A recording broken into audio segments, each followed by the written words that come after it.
matchup here, and we got a taste of it. We're going to pick this one up with 2 minutes left in the third quarter. Brown continuing his MVP campaign here.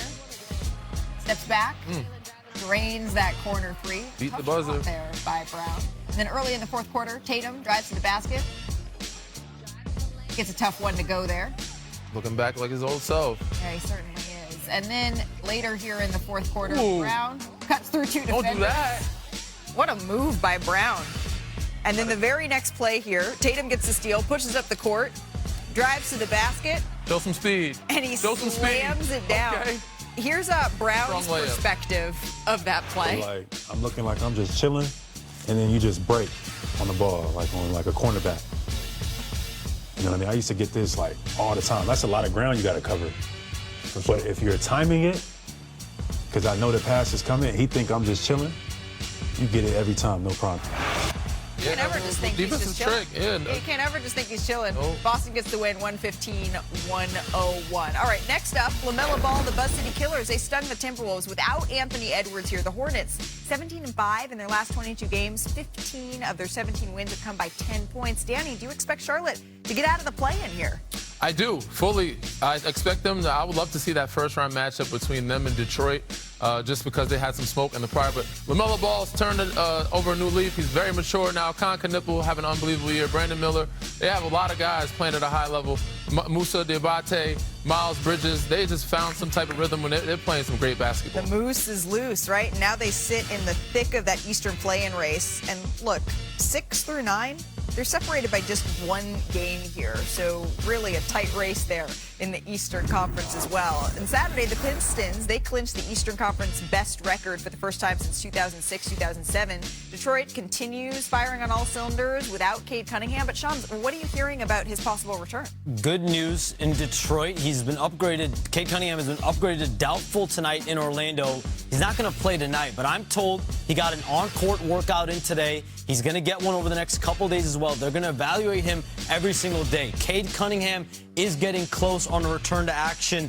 There is optimism that he's going to be back before the season is over, potentially before the playoffs. They have 3 games left after tonight. But he is in the return-to-play protocol now. Okay, and return-to-play protocol. That's good news for Detroit. How about in Denver? We got a clash of the Titans. Wemby versus Jokic. TV. This game was out of this world. Early in the first quarter is where we're going to pick this one up. Jokic going right at Wemby.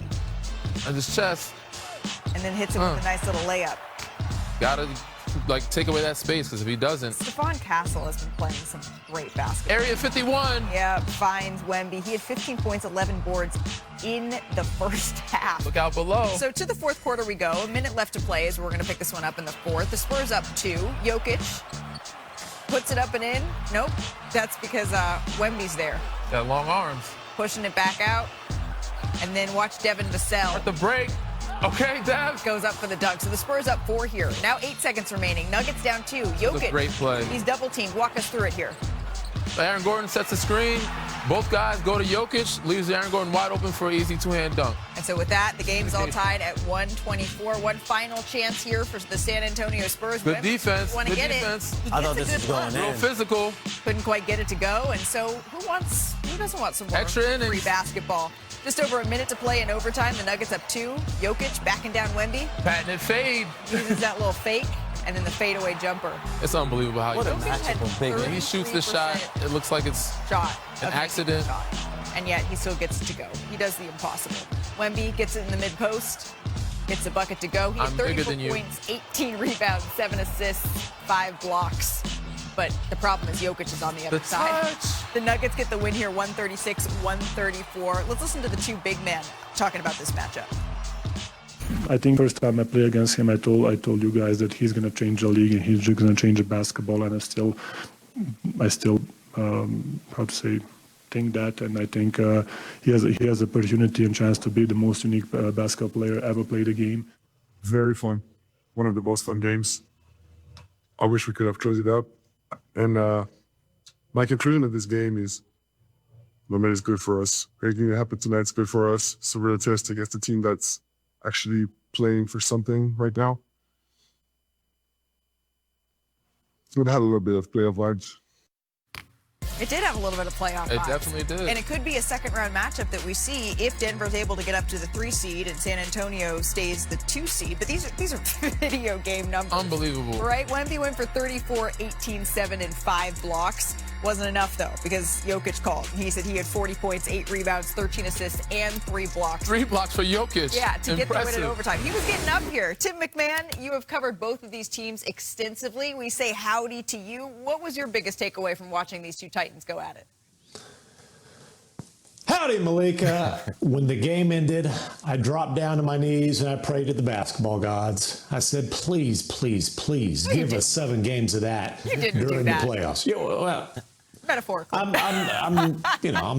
building it up here. I could see Tim doing I that. will do it though. If it helps, I'm willing. Okay. I want to see 7 games of that in the playoffs. You know, you heard Joker say Wemby has a chance to be the most unique basketball player we've ever seen. Joker's on that short list. We are talking about 2 absolutely dominant big men who do it in completely different ways, going right at each other.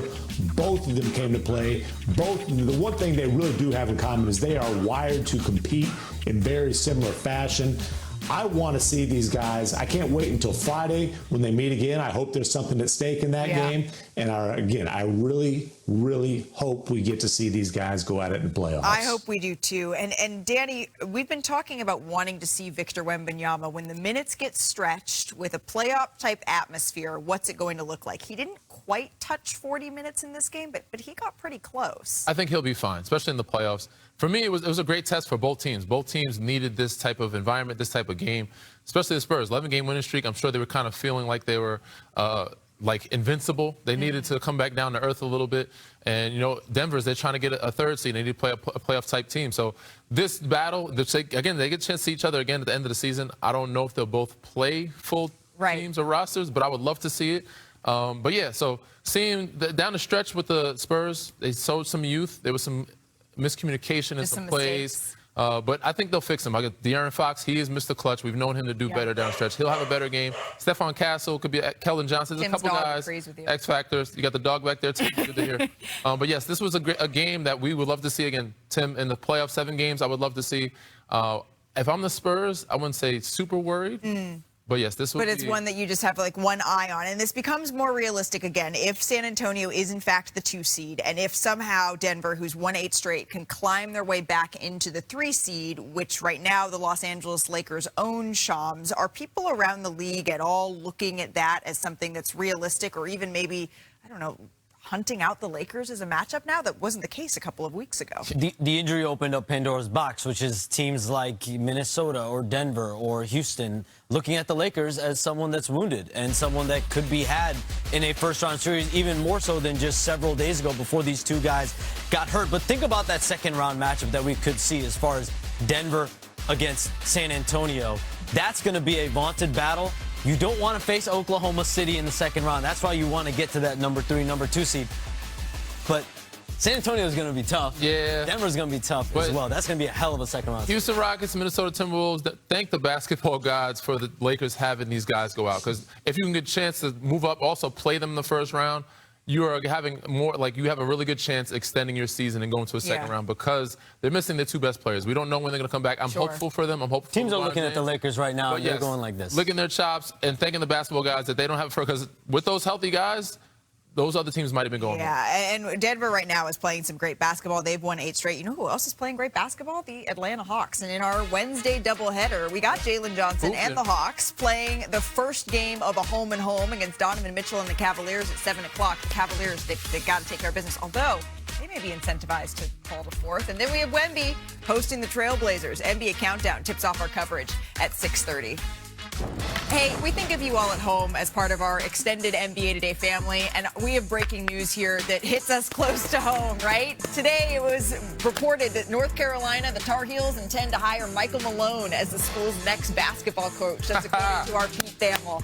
Now, Malone, he's been a member of our NBA Countdown crew this season, and before that, he coached the Denver Nuggets. Of course, he led the franchise to its first and only title. He would replace Hubert Davis, who was fired by his alma mater after 5 seasons.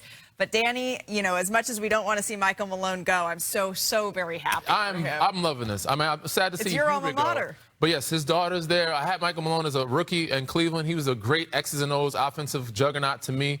So this is a great hire. I love this situation for him and for us. This is the start of something new. So I'm going to enjoy this one. Yeah, certainly. We're sending Michael all of the very best wishes, and you can text us back at your leisure. Well, Cooper Flagg had quite the weekend, huh? He started Friday against the Magic when he became the first teenager in NBA history with a 50-point game. He also became just the 9th rookie ever to score 50, and it's the first time it's happened since Brandon Jennings did it over 15 years ago. And then he said, wait, I'm not done. I was going to say hold my beer, but he can't actually drink yet. He followed that up by dropping 45 in yesterday's win over the Lakers. He joined Wilt Chamberlain, the only rookies to score at least 95 points in a 2-game span. And then he broke a tie with Sunday's counterpart, LeBron James, for the most 40-point games by a teenager. So what does that all add up to? Well, the odds makers, they took notice because entering play on Friday, Flagg, he was plus 225 to win Rookie of the Year. His former college teammate, Con Knipple, was the favorite. But after that, flip it and reverse it, because now he is the minus 200 favorite to win the award. As we say howdy once again to Tim McMahon, who had a front row seat to these games and who has been covering the Dallas Mavericks all season long. What do you make of this Rookie of the Year push here for Cooper Flagg? Well, listen, Tim Bontemps straw poll with the bonus Rookie of the Year yes. votes came in on Friday, and I can tell you this, folks with the Mavericks were not happy about it. Cooper Flagg didn't say anything publicly, but I can promise you he was perturbed by that. This is a competitive kid.